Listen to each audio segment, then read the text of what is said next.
How's it going, everybody? Joe Snow here, and today I wanted to do a video on proper spy usage, including most of the commonly seen situations where you would and wouldn't want to play a spy. This is one of it's probably the single question that I get the most often on my stream, and I did want to go and do a comprehensive guide to help basically lay out why spies are so powerful and exactly when and where you would want to play them. Just real quick, for those of you who are a little bit unfamiliar with me and my content, I usually hang around in the top 100, and usually, top 10 of North America. Right now I'm sitting about where I usually do. So let's get into it, and the first thing I want to pull up here is, let's just go to Filters, and I'm going to pull out a bunch of the spies here. So I'm not going to do a basic guide. This is going to be an advanced, comprehensive guide of a lot of the situations and stuff. So I'm not going to go over exactly why spies are powerful to begin with. This is going to be more aimed at the intermediate to very advanced player. So what I mean by spies, let's just use our terminology, as there are many units who are disloyal in the game. Specifically, we're talking about this type of unit, that you play on your opponent's side of the board for a large amount of strength in return for drawing a card, sometimes with some card selection attached, where you can see in the case of Yavin. So, now that we realize we're giving our opponents a large chunk of points for the ability to play a card to make a play in the game, and have our hand size remain at the same number of cards, when and where is this going to be most effective? So I'm going to go through the scenarios, basically breaking it down by round, and then we're going to talk about some more specific corner case scenarios near the end of the video. The first situation that I want to talk about is in round one. So, for my money, round one is oftentimes, in a large majority of situations, the most powerful time to play your spy. Obviously, the coin toss is going to be a large determining factor in who has last say. That being said, spies have the ability to reverse this, and this is one of the reasons why spies are so powerful when you've already won the coin toss and you're going second, because you really get to, either cement that advantage versus your opponent's spy, or you can push yourself up by 2 cards, which is obviously quite powerful moving forward. So, one of the largest misconceptions with spies is that you just want to win round 1, play it in round 2, and then pass. And I think in most scenarios that's actually incredibly wrong, especially given the current state of the meta. So in round 1, there's a few different situations where you would want to jam a spy. I'm going to talk about 3 of them here. One of the main scenarios is, let's say it's a reasonably close game, but you are down, a medium to large number of points. Let's say you're down like 7 to 10 points or something like that, but you're sitting on something very powerful. Maybe you have a Lacerate, or a Grave Hag into a Water Hag into a Lacerate, and your opponent's got a pretty stacked row. So you can use that one card to make up like 20-something points. This is a very reasonable chance to play a spy, as what you can do is you can play the spy, and the monster spy in this particular scenario is also good at adding more points to the Lacerate with its additional movement ability attached onto it. So basically what happens is, if I just play another card when I'm down 7 or so, maybe even 10, 12, depending on how big of a swing you're talking about here, your opponent's very likely to just keep playing around. What you can do, however, is play the spy here. So let's take the scenario where you're down 10. If you're down 10 and you play a spy, you're sort of putting your opponent in a rough situation here. Your opponent can either A, pass around and hope that you can't overcome in 1, or B, your opponent can continue to play into the round and just be down cards unless they play an addition, unless they counter with a spy of their own. So this is one of the most powerful scenarios. You play your spy. Let's say you had 7 cards in your hand at the time.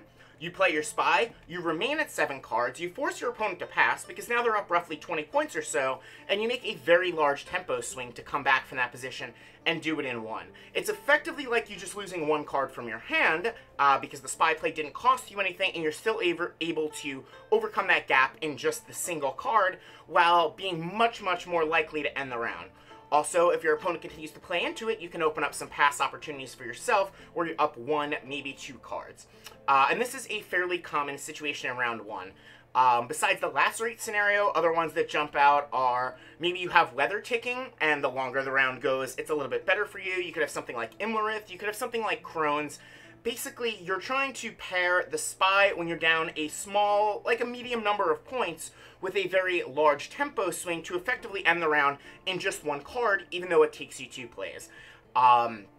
A lot of times, if this is pulled off properly, this is going to result in you winning round 1 on even cards, which is just a huge advantage going forward.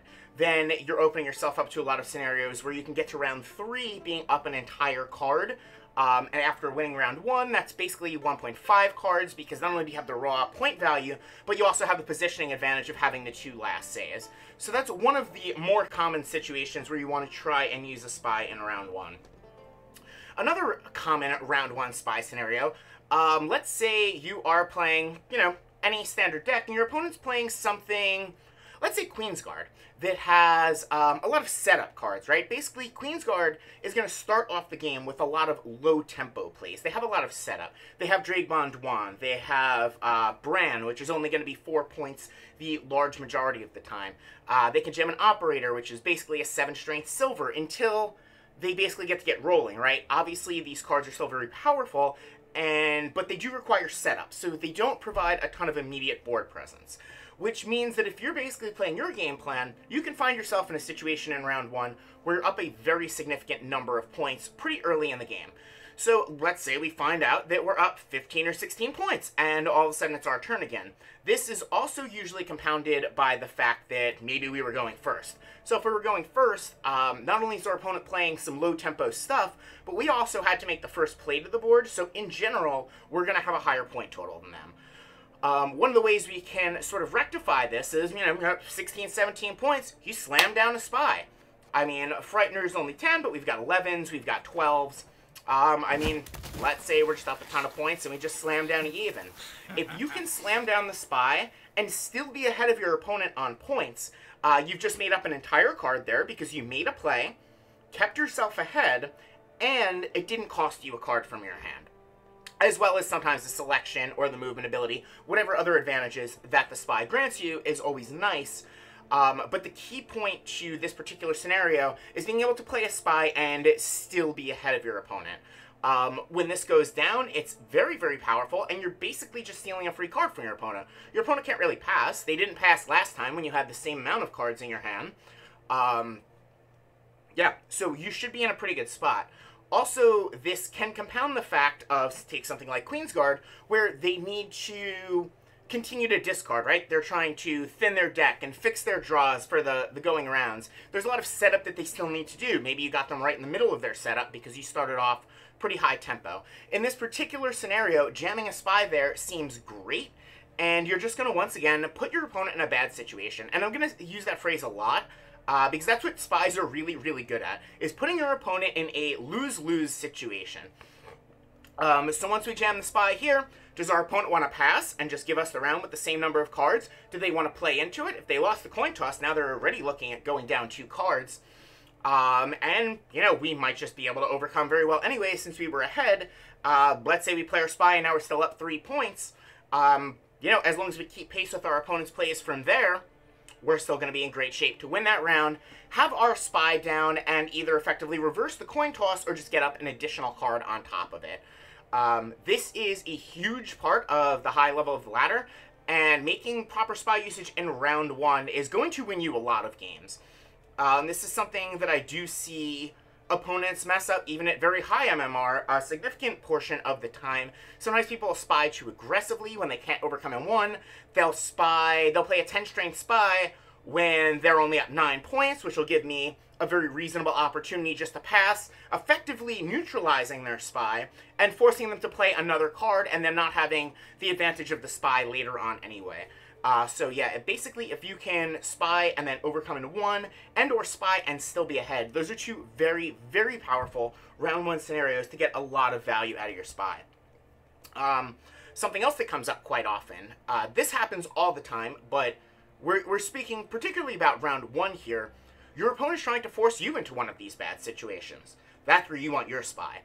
Because if you just play another non-spy type of card, you're going to continue to fall behind. Maybe you don't want to give up the round. Maybe you're playing something like Northern Realms that can't really afford to give up the round because you need to map out the entire rest of the game. You need all your Reaver Hunters for round 3, so you can't be bled out. You can't afford to let your opponent be in control of the second round and how long it's going to go because, you know, by design that'll let them choose how long the third round is going to be. Having your spy in this type of scenario just to counter your opponent's spy effectively neutralizes them both for the most part. You know, some spies are 10, 11, 12. There's weather and other considerations, the movement to be taken into account. But for the large part, you get to make another play to counter your opponent's spy that also didn't take a card out of your hand. And in the majority of situations, that's at least going to leave you pretty much on even footing before where all of the spy shenanigans started. So those are most of the common situations where you would want to play a spy in round 1. If you can do it, if you can get your spy off and win the round, you're very likely in a good position as long as you don't effectively waste the spy in a scenario that I was talking about, where you're, you know, up by 10 points, you play a Yavin, giving your opponent 12 points, there's no dot effects going on, like weather or anything, and now your opponent's just like, okay, I'll just pass here, I don't want to go down the extra card, and then you're forced into playing another card anyway, plus you've lost your spy option for later in the game. I think in the large majority of scenarios, I try and never say always or never, but in the large majority of scenarios, that's going to be some improper spy usage there. So now let's get into round 2. And round 2, spies have a very different function, basically. Sometimes in round 2, you want to push. Sometimes in round 2, you want to just naked pass the round, get out of the situation. The single most common mistake that I see people use for spies in round 2, let's just take a look at Cantarella here, as this is another powerful spy, only a 10 with some selection. So one of the most common mistakes I see is the board's empty. I have no carryover, you have no carryover. You've won the round, which means you've got the first play. You could just pass, which would force me to commit a card, effectively getting me 1 card down. In a lot of scenarios, I'll see my opponent just play a spy on my side of the board, forcing the same 1 card out of me, and then immediately pass after that. There are cases where this is correct. They're very, very rare. Usually that is some pretty poor spy usage there, because you're effectively using your spy for just the card selection ability or the board movement ability, but in this spot there's no board. So just getting a little bit of free selection is really underselling your spy and not maximizing the possible value that you can get out of it. Because whether you play your spy there or not, your opponent's still just going to commit 1 card to the board. You're also giving your opponent the additional information that they can commit something low tempo, say a Harpy, you know, just a solid 5 on the board, but has a significant impact on how the next round's going to play out with its 6 carryover. Because now they're very much ahead on points, so they don't have to risk falling behind. Usually this is the most common mistake you see with spies, and I think the lower MMR you're at, this is, you see this more and more. In the higher MMRs, you definitely see less and less of this, although it does still happen, and it's usually for the large part a mistake. So when do we want to play a spy in round 2? First, let's take the naked board scenario. And by naked, I mean no carryover on either side. So it's round 2. I've just won round 2. I have no carryover. Opponent has no carryover. Why would I ever want to play a spy here? Also, it just opens yourself up to your opponent having the spy as well, and effectively completely negating the advantage you would have gained by just, you know, passing there, open pass. Well, let's say I have a ton of setup cards that I need to get down. This is a scenario where it's okay to spy in round 2, even on the naked board. You can just play your spy if you're going to follow it up with double Earth Elemental and a Harpy, excuse me, so that you're effectively setting up a ton of carryover for next round. Now that's less unreasonable, right? Because if I'm sitting on double Earth Elemental and a Harpy in my hand in round 2, well, in general, these cards aren't super powerful in round 3. You get a lot of the strength out of them from their carryover, and barring specific scenarios, they're mostly vanilla if you just have them in your hand in round 3. I've got 3 of them in my hand, so I've got another draw, and then I've only got 1 mulligan. So how am I going to be able to get all of these 5 and 6 strength vanilla bronzes out of my hand? Well, if I play a spy, there's only so wrong that round 2 can go because I've just gotten my free card back. I don't have to worry about winning the round in most scenarios, so it sort of gives me free reign to develop all of my carryover stuff. Sometimes you'll also see this with Kira Metz out of Northern Realms. So that's one potential scenario. Another one is, let's say you also, besides carryover and setting up, maybe you know you just have a bunch of really, really bad cards in your hand for the matchup. In particular, my version of Dagon that I'm playing currently has 2 Archgriffins. Now, when you're playing in the mirror match or against any other deck using Weather, the Archgriffins can be great, super powerful cards, oftentimes round and game defining. But they're dead a lot of times. When I'm playing against Skellige Discard, they're dead. So, in this scenario, let's say I'm sitting on like double Archgriffin and maybe 1 carryover card. Now I can effectively use my Spy to set up that no matter what the points look like on the board, to an extent, obviously there's some scenarios where you can't let your opponent get up by 60 and hero pass on you. But I can trade the bad cards in my hand for theoretically good cards in theirs. I know that the Archgriffin against Skellige or against, most full test decks or most Henselt decks are just going to be complete trash. So effectively any card I can bleed out of my opponent is going to be beneficial for me because I'm just trading cards. Otherwise I'm stuck with a 7 strength bronze that doesn't really do a lot. So once I've spied, whether my opponent can or can't answer with the spy, obviously it's unfortunate if they do, I now have the effective ability to just trade cards with them. And there are some hands you're going to have where the ability to just trade cards with your opponent is super, super valuable. You want to get to the last round with only your best cards. Another scenario is that you want to sculpt out exactly how long round 3 is going to play out for. Let's say for whatever reason, maybe you're a Bork deck, or maybe you just want to beat him to death with Woodland Spirit Fire Elemental. You just want to get it down to 2 cards. If you're trying to sculpt out exactly the length of round 3, you need a good out to be able to just play the rest of your hand to the board. Maybe round 1 turned out in a weird way, where usually you go long in round 1, but this time it was really short. Your opponent made an unexpected pass. So now, by playing the Spy in round 2, I've already gotten my free card back out of it, and once again, I get to effectively trade cards to set up the scenario of making round 3 as long as I want. This is not unique to Spies. This is obviously just a common Gwent tactic in general, but once you have the Spy here, it's an okay spot to play it because you're very unlikely to find a use for it in round 3 outside of specific scenarios, and this does basically, it's an insurance policy, saying that, well, I'm just going to go up a card here, or if my opponent has their Spy, well, that's not great, but now at least I get to try and pressure them. We've traded roughly equal value, and we're still playing a game here. The floor can only be so low. You're basically guaranteed to not lose extra cards in the round. There are certain situations with Ockfist and things like that, but yeah. So another common theme with the Spies that you can see is they're much more powerful when you're winning and when you've already won a round. They're the type of card that will take a winning scenario, maybe you're 55 to 60% to win. You're ahead, but slightly ahead, and really cement that advantage and push that percentage to win the entirety of the match way, way up. Spies are absolutely amazing when you're ahead. Significantly less powerful when you are falling behind. So now let's talk about when your opponent does have carryover. Maybe we're going into this round, let's say I won round 1, but my opponent had a Harpy down and I didn't have anything. So now our opponent's got 6 points of carryover. Well, playing a Spy here actually gets a lot better now. And why is that? Because I no longer have the option to open pass. The ability to open pass is why just playing a Spy on the naked board is so much of a mistake. But if my opponent has carryover, let's say I just open with a pass, my opponent, in 99% of scenarios, is just going to pass as well. Barring something like an Ekimar or something crazy like that. My opponent's just going to pass as well, and I effectively didn't gain any cards out of them in round 2.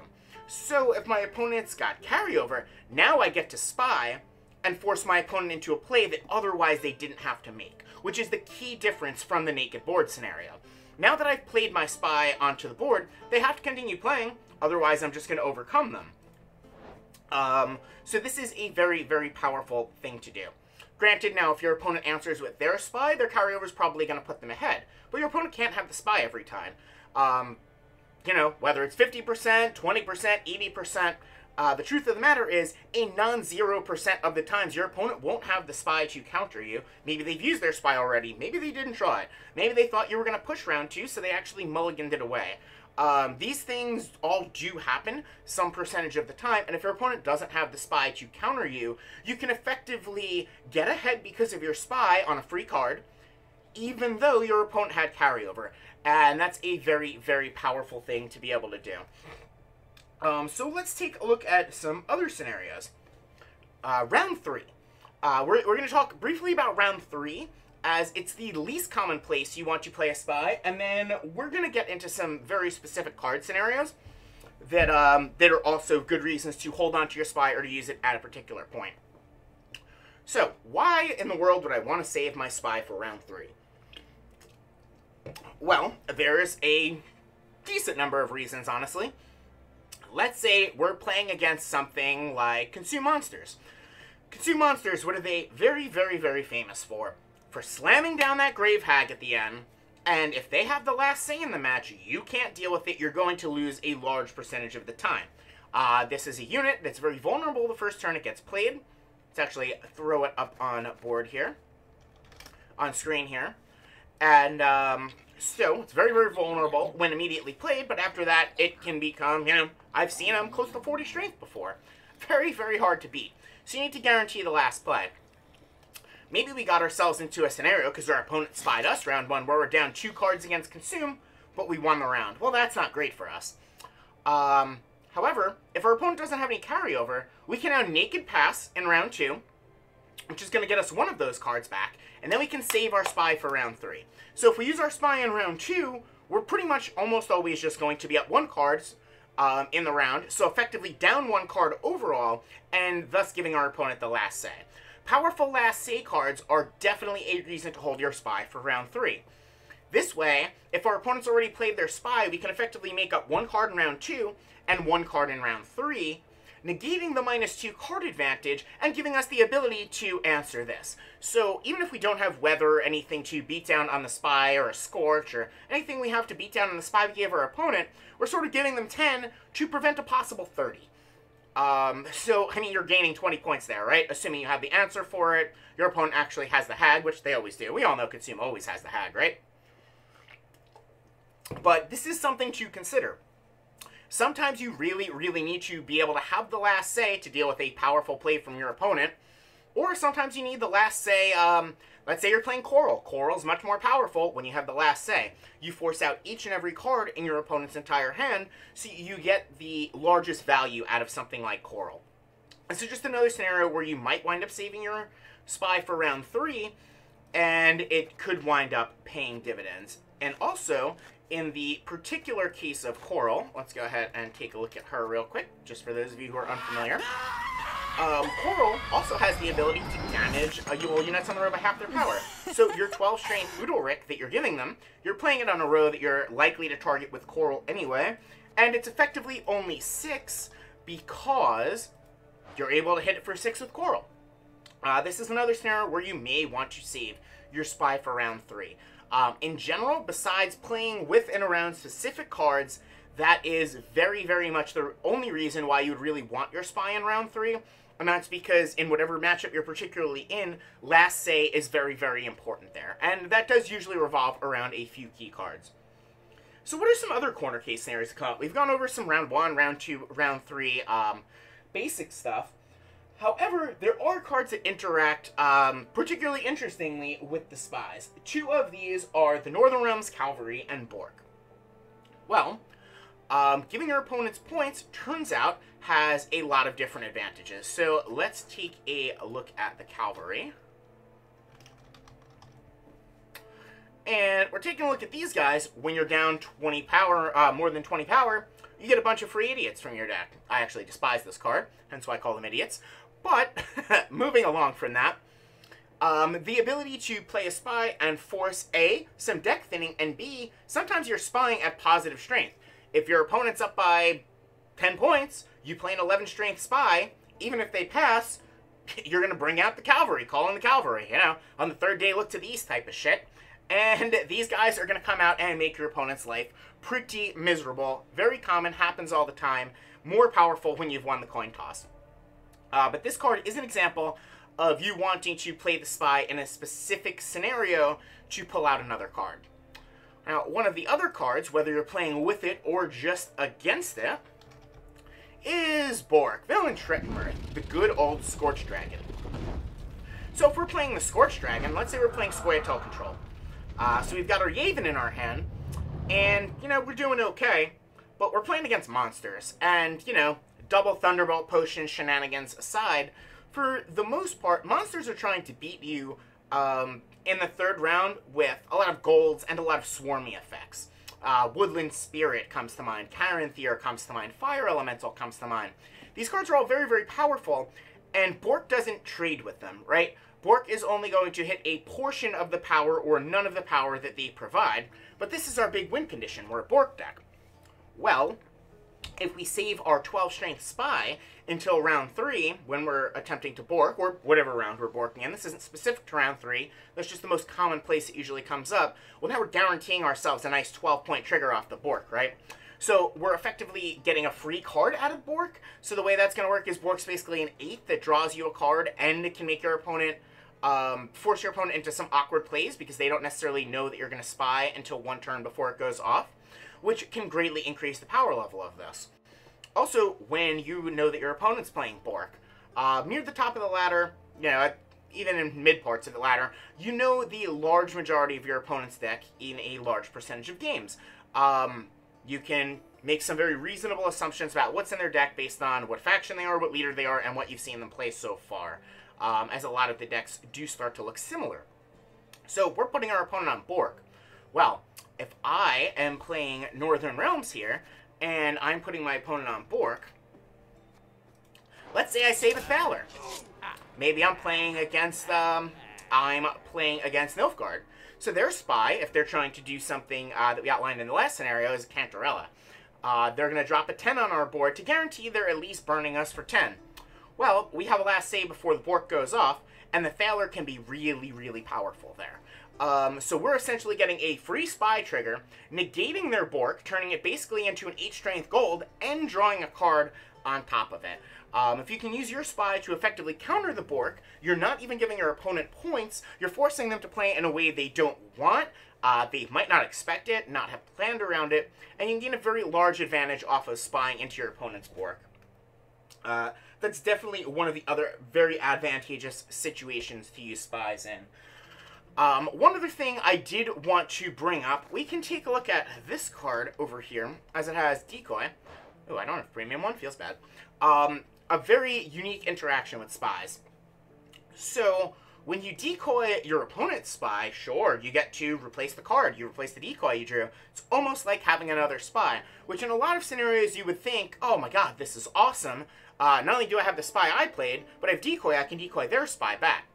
Well, you need to be damn certain that you don't need to win the round at all to ever make this play, and that your opponent's not going to hero pass on you, because you're effectively turning your decoy in this situation into a 20-something strength spy. If you take one of the lowest strength spies, either Frightener or Cantarella, that are only 10, you're burning your decoy and turning it into effectively a 20 strength spy. Now, 20 is a lot to pay for card advantage. The spies are very, very powerful, but 20, being said, is a lot of points. This is very often the wrong play, because not only are you giving your opponent 10 points, you are similar to the succubus math that is often screwed up. You're taking away 10 points from yourself. So if I lose 10 points and give my opponent 10 points, that's a total of a 20-point swing. 20 is quite a bit to pay for card advantage, and you have to be in some very specific scenarios for this to work. Maybe the very beginning of round 2. Let's say it's a round 2 where I won round 1, but I won a pretty short round 1. So maybe we each have like 8 or 9 cards in our hand after the redraw. If I lead on Spy, and my opponent like counters with Spy, well, I still have a ton of cards left in my hand. I won round 1, so I know my opponent can't pass. Maybe now's an okay spot to decoy the Spy. And why is that? Because I have a ton of cards and time to theoretically make up the advantage, even if I have no idea about even if I have no intention of doing so and pushing for the round or anything, which you almost never want to decoy a spy if you want to push the round. But once again, we can force our opponent into a very awkward situation where they're now up, 25, 30 points on us, yet they still have to continue to play the round, because if they pass, we could just play our 5 cards and, overcome the round, win with the Hotfire 2-0. This is one of the few scenarios. This works a lot worse if you have 3 or 4 cards in your hand. You have 3 or 4 cards in your hand, your opponent's up 10 already, as usually goes, and you're trying to bleed them out type of deal, and you give them a 20-something point swing, your opponent can really start to think about what have you played so far, what haven't you played, and can I hero pass? Hero pass means passing passing in round 2, even though you've lost round 1, because you don't think your opponent can make up the difference, even if they play every single card in their hand. And sometimes that will be true. So decoying a spy is definitely a very tricky situation. It is correct in some spots, but I think of the decks that play decoy, I think people are a little too trigger happy with it. And in general, it happens more often than it should. It's not that it's never correct. It's just correct less often than I've been seeing it done on the ladder. So these are a lot of the most common scenarios that you're really going to try and, that you're going to encounter all the time on the ladder, and scenarios that you want to set up to try and get the most value out of your spy. If you're going to take anything out of this video, I would pinpoint the round 1 stuff, as the round 1 spy interactions are a lot of times, honestly, where games are won and lost. And making a mistake with your spy in round 1, it just can cost you a game flat out. So I would pay particular attention to working on your ability to get value out of spies in round 1. Know when your opponent is trying to get value out of their spy in round 1. Figure out exactly what their plan is. Figure out if they're trying to set it up so they can overcome in 1. Is there a card that does it? Can I afford to pass here? Knowing when to pass after your opponent's played a spy is a skill that you need to work on and build. It's not just going to happen because you watched a video on YouTube. It's going to come with time. But I would encourage you to start experimenting with it, as I think it's one of the better and more important skills that you can acquire to start upping your game, taking it to the next level, and starting to reach the top of the ladder. So that's going to be my video on proper spy usage today. I appreciate you guys stopping by. If you liked the video, hit subscribe. Costs you nothing. Helps me out a lot. Once again, thanks for stopping by. And if you have any questions, I'll do my best to answer some of the YouTube comments. But the best way to get in touch with me, stopping by my stream and just ask me. I interact with the chat a whole lot. Stop by. Feel free to shoot me a question. Maybe I missed something. Maybe you disagree with something I said here. I'm open to all of it. Stop by. Ask me some questions. Good luck on the ladder. Kick some ass out there. Hope you guys enjoyed the video. Take care and have a good one.